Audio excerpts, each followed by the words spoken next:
ई आकाशवाणी गोरखपुर है। अब रउआ सभे वेद प्रकाश पाठक से समाचार सुने। मुख्यमंत्री योगी आदित्यनाथ कहले हवे कि उनकरे सरकार में बुंदेलखंड डकैतन से मुक्त भइल हो और माफिया आ अपराधियन क हौसला पस्त भइल हो। वहां के कहनी कि गरीबन के संपत्ति पर कब्जा करे वाला और व्यापारियन के संपत्ति के हड़पे वाला माफिया और अपराधियन से ब्याज सहित वसूली कैल जा रहा हो। श्री योगी आज झांसी में आयोजित प्रबुद्ध जन सम्मेलन के संबोधित करत रहने। एह मौका पर वहां के 328 करोड़ रुपया क 102 विकास परियोजनन क लोकार्पण और शिलान्यास कैली। मुख्यमंत्री कहने कि आज बुंदेलखंड विकास क नया ऊंचाई छू रहल हो। बुंदेलखंड कभी प्रदेश के अंदर और देश के अंदर सूखा, बदहाली, अराजकता और प्राकृतिक संसाधनों पर लूट खसोट के लिए जाना जाता था। प्राकृतिक सौंदर्य और संसाधनों से समृद्ध होने के बावजूद कुछ निहित स्वार्थी तत्वों के द्वारा बुंदेलखंड की तस्वीर बहुत खराब ढंग से प्रस्तुत किया जाता था। भाइयों बहनों, जब मैं पहले ही दौरे पे आया था बुंदेलखंड, तो बुंदेलखंड के लिए उस समय हम लोगों ने घोषणा की थी बुंदेलखंड एक्सप्रेस वे की, और उसके बाद आज बुंदेलखंड विकास की नई ऊंचाइयों को छूता हुआ दिखाई दे रहा है। बुंदेलखंड एक्सप्रेस वे को प्रधानमंत्री जी ने इसी वर्ष राष्ट्र को समर्पित कर दिया।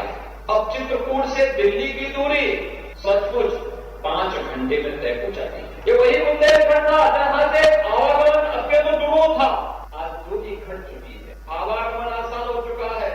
बुंदेलखंड जल के लिए तरसता था, भारत सरकार ने जल जीवन मिशन को बनाया और उसके बाद आज की स्थिति यह है कि बुंदेलखंड के हर गांव और हर घर तक शुद्ध आरओ का पानी पहुंचाने के हम नजदीक पहुंच चुके हैं और बहुत शीघ्र बुंदेलखंड के हर घर में शुद्ध पेयजल की आपूर्ति हम लोग करेंगे।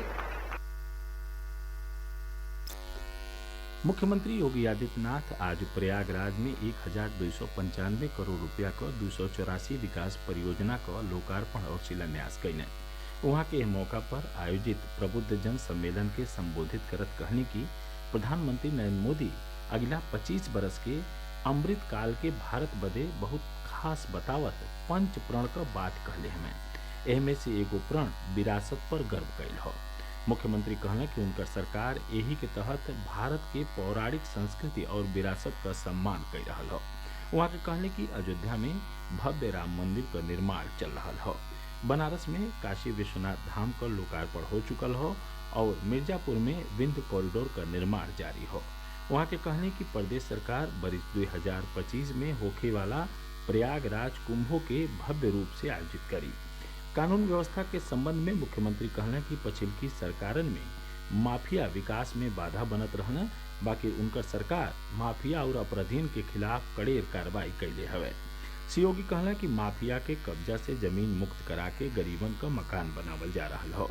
वहाँ के कहनी कि प्रदेश सरकार नौजवानन के रोजगार उपलब्ध करावे बदे लगातार कार्य कर रहा हो। श्री योगी कहला कि नौजवानन बदे सरकारी नौकरी क निःशुल्क तैयारी खातिर अभ्युदय कोचिंग शुरू कैल गयल हो। मुख्यमंत्री लोगिन से आवे वाला निकाय चुनाव में भाजपा उम्मीदवारन के वोट देहले के अपील कैले। बनारस में चल रहल काशी तमिल संगमम में हिस्सा लेवे बदे तमिलनाडु से तिसरका प्रतिनिधिमंडल काल देर रात काशी पहुंचल। काशीवासी पंडित दीनदयाल उपाध्याय रेलवे स्टेशन पर मेहमानन का भव्य स्वागत कैले। एह दल में कुल 216 लोग हमें जे साहित्य क्षेत्र से जुड़ल हमें। प्रतिनिधिमंडल आज भी नहीं काशी विश्वनाथ धाम में बाबा विश्वनाथ का दर्शन पूजन कैलस। प्रतिनिधिमंडल का सदस्य गंगा दर्शन के बाद गंगा द्वार से मंदिर चौक पहुंचने, जहां उनकर भव्य स्वागत कैल गये। दर्शनियन के बाबा विश्वनाथ के भव्य भवन के बारे में जानकारी दिहल गई। प्रतिनिधिमंडल का सदस्य लोग भोगशाला में दक्षिण भारतीय पकवान का प्रसाद लेने। प्रतिनिधिमंडल का सदस्य संझा के रविदास घाट पर क्रूज में सवार होके बनारस के घाटन का दर्शन करत गंगा आरती देखी हैं। प्रधानमंत्री नरेंद्र मोदी आवे वाला इतवार के आकाशवाणी से मन की बात कार्यक्रम में देश विदेश के लोगन के संबोधित करी हैं। प्रधानमंत्री यह कार्यक्रम बदे लोगन से अपन विचार और सुझाव मांगले हमें। प्रधानमंत्री वह विषयन के बारे में सुझाव देवे के कहले हमें जेके मन की बात कार्यक्रम में उठावल जाए के चाहे। माई जीओवी और नमो ऐप पर अपन विचार और सुझाव भेजल जा सकेला। चाहे 1800-117800 पर डायल करके हिंदी चाहे अंग्रेजी में सनेसा रिकॉर्ड करावल जा सकेला। एकरे साथ ही समाचार बुलेटिन पूरा भइल। नमस्कार।